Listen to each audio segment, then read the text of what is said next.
जैसा कि हमने पिछले एपिसोड में देखा, शियाओ ने अपने कल्टीवेशन में एक नया दांवपात बनाया था। इसी वजह से सुप्रीम हेवनली ट्रिब्यूलेशन उसे दबाना चाहता था। आसमान से लगातार तेज आकाशीय बिजली उस पर गिर रही थी। उसका पूरा जिस्म लहूलुहान हो चुका था, लेकिन दिव्य बांस का सार उसके जख्मों को तेजी से भर रहा था। शियाओ ने अपनी तमाम शक्ति एकत्र की और लाइफ एंड डेथ व्हील की ताकत को बढ़ाया। उसकी हड्डियां और नसें और भी मजबूत होने लगी और आखिरकार उसने उस भयानक ट्रिब्यूलेशन को पार कर लिया। अब उसकी ताकत पहले से कहीं ज्यादा हो चुकी थी, मगर उसका असली मकसद था येलो स्प्रिंग फ्रूट को हासिल करना। वो पेड़ येलो स्प्रिंग रियल्म के आखिरी सिरे पर मौजूद था, जिसकी हिफाजत खतरनाक कीड़े कर रहे थे। शियाओ ने अपने हाथों से ही उन कीड़ों को कुचल डाला और फ्रूट को निगल लिया, लेकिन अचानक ही वह लावे में धधकती हुई एक अजनबी जगह पर पहुंच गया। वहां एक इमोर्टल को जंजीरों में जकड़कर बेहद बेरहमी से टॉर्चर किया जा रहा था। शियाओ को समझ में आता इससे पहले ही उस इमोर्टल को मारकर उसकी लाश लावे में खींच ली गई। शियाओ गुस्से से चीखा, आखिर यहाँ कौन है? पर कोई सामने नहीं आया। बस एक गहरी आवाज गूंजने लगी, यह जगह अंडरवर्ल्ड है। येलो स्प्रिंग फ्रूट तो बस एक चाबी थी। इसने तुम्हारे लिए इस सीमा द्वार को खोला है और तुम्हें इस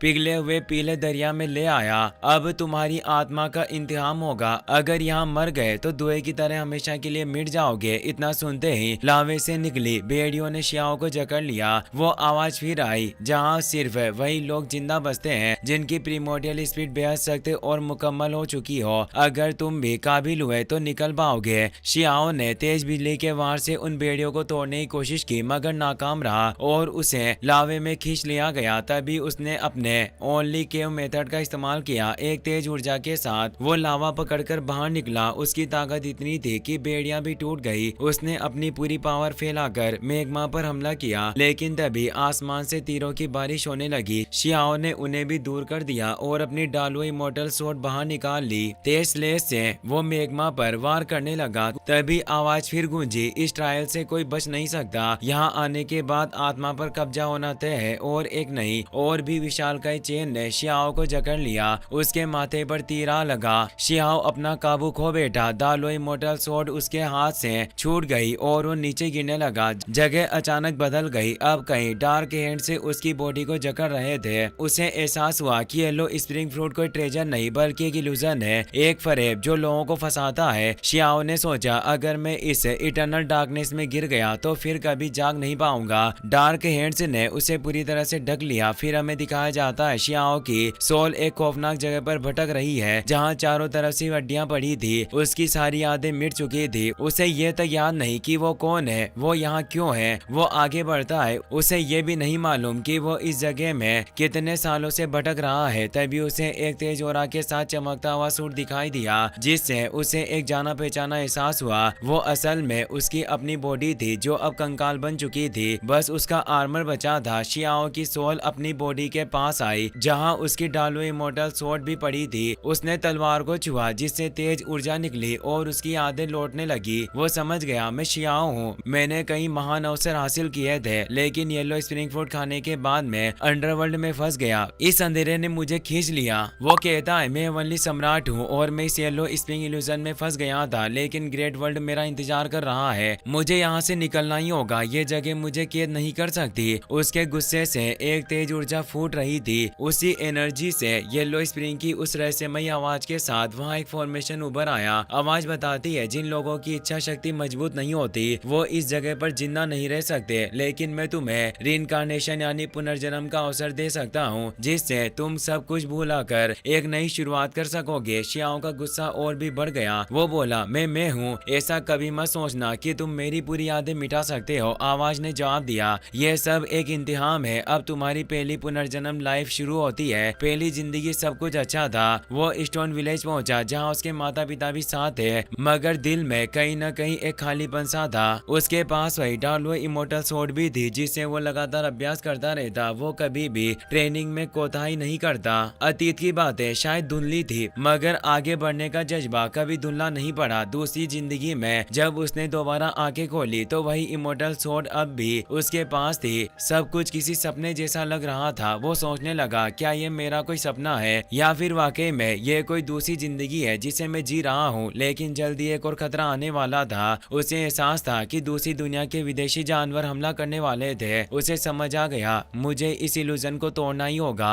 ये वो दीवार है जो हकीकत और भ्रम के बीच है, मुझे इसे काट देना होगा। हर एक जिंदगी में शियाओ को कभी कभी पुरानी यादें लौट आती थी और अब उसकी तीसरी जिंदगी दिखाई जाती है। तीसरी जिंदगी अब शियाओ ह्यूमन एम्परर बन चुका था, मगर उसकी तकलीफ और इच्छा शक्ति इतनी तीव्र थी कि सारी भूली हुई यादें वापस लौटने लगी। उसकी इमोर्टल स्वॉर्ड भी उसके साथ थी जो उसे रास्ता दिखा रही थी और वो इस तीसरे ट्रायल को भी पार कर गया। फिर ये रीइंकार्नेशन ट्रायल चलते रहे मगर शियाओ ने कभी हार नहीं मानी। उसने कल्टिवेशन जारी रखा। उसे अपने दोस्तों की बातें याद आने लगी, अपने माता पिता की याद और हुआ लिंगर की याद भी लौटने लगी। उसकी यादों से उसे शक्ति मिलने लगी। अब उसने अपनी बॉडी को इमोर्टल सीड की तरह इस्तेमाल करना शुरू कर दिया और खुद को पूरी तरह से रिफाइन कर लिया। उसे लग रहा था मानो उसकी आत्मा फंस रही हो, मगर उसे पता था बाहर उसके दोस्त उसका इंतजार कर रहे हैं। इसीलिए उसने इस इल्यूजन को तोड़ने के लिए तेज स्लैश किया और उसी एक बार से सैकड़ों में उसने कई रीइंकार्नेशन इल्यूजन को मिटा दिया। मगर इसे वो एक बिल्कुल अलग जगह पहुंच गया। वहां भी अंडरवर्ल्ड की नई जंजीरें उभर कर आने लगी। मगर शियाओ ने अपनी तलवार उठाई, अपनी ऊर्जा को सक्रिय किया और बोला ये सोर्ड सभी आपदाओं को मिटाने में माहिर है। अब मेरी बॉडी ही इमोर्टल सीड है, दाव मेरे आगे कुछ भी नहीं है। मैं हेवन एंड अर्थ के नियमों से भी परे हूँ, इसीलिए कोई मुझे बांध कर नहीं रख सकता। उसने सारे स्क्रॉल्स को खत्म किया और इस इल्यूजन को पूरी तरह से मिटा डाला और तभी वो असल दुनिया में वापस लौट आया। पेड़ पर से एक बूंद गिर रही थी, वो भी पूरी तरह से नीचे गिर गई। यानी जो कुछ भी हुआ वो सब सिर्फ एक ही पल हो गया था। शियाओ सोचने लगा मैंने इन चंद लम्हों में सारी जिंदगियां जी ली। उसके हाथ पर 4 पुनर्जन्म के निशान उभर आए थे। वो सोचने लगा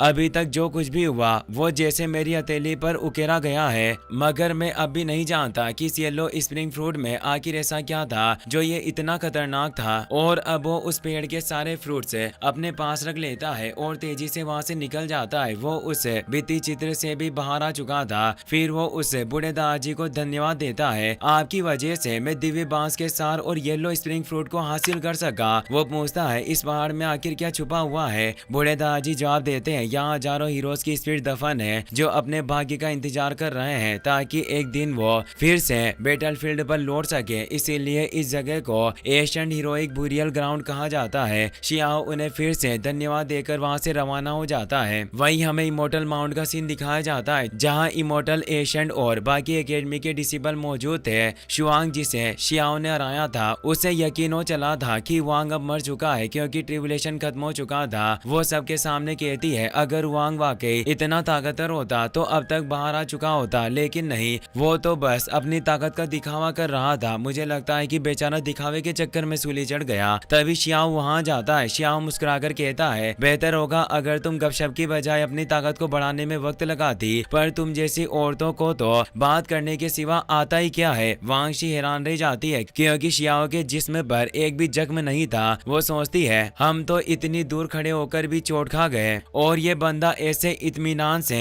चला आ रहा है जैसे बगीचे में सैर करने गया हो। वाकई किस मिट्टी का बना है। शुआंग को गुस्सा आ जाता है। वो पूछती है हुआंग क्या वाकई तुमने दिव्य बांस के सार को हासिल कर लिया जिसे आज तक कोई हासिल नहीं कर पाया। शियाओ चुप रहता है, बिना कोई जवाब दिए आगे बढ़ जाता है। यह देखकर शुआंग और भड़क जाती है। वो चीखते हुए कहती है ए लड़के तू अकड़ किसे दिखा रहा है, तेरे जैसे बहुत देखे हैं मैंने। हाँ तुझी से बात कर रही हूँ मैं। बियान्यू मुस्कुराते हुए कहती है मैं जानती हूँ भाई हुआंग ने कुछ बेहद कीमती चीजें हासिल की होगी और अगर तुम उन चीजों का मुझसे आदान प्रदान करना चाहो तो मैं हमेशा तैयार हूँ। शियाओ जवाब देता है उस मामले पर हम जरूर बात करेंगे। तभी अचानक शुआंग शियाओ पर हमला कर देती है मगर शियाओ बहुत आसानी से बच जाता है और अब वो 2 फिंगर फायरबॉल अटैक करता है। अटैक इतना जबरदस्त होता है कि शुआंग घबरा जाती है मगर शियाओ का इरादा उसे मारने का नहीं था, उसने सिर्फ उसका हेयर बैंड काट डाला। शुआंग कांपते हुए कहती है कुछ पल के लिए मुझे लगा मेरी सारी भावनाएं खत्म हो गई है, ये अब कितना ज्यादा ताकतवर हो चुका है। शियाओ शांत लहजे में कहता है अगर तुम्हें मुझसे लड़ने की काबिलियत नहीं है तो अगली बार ऐसी मूर्खता करने की हिम्मत मत करना। बियान्यू शुआंग पर हंसने लगती है और शियाओ वहां से निकल जाता है। शुआंग के भीतर आग सुलग उठती है। वो कहती है यह लड़का आजकल बहुत ज्यादा घमंडी हो गया है, लेकिन इमोर्टल सीड के बिना जल्दी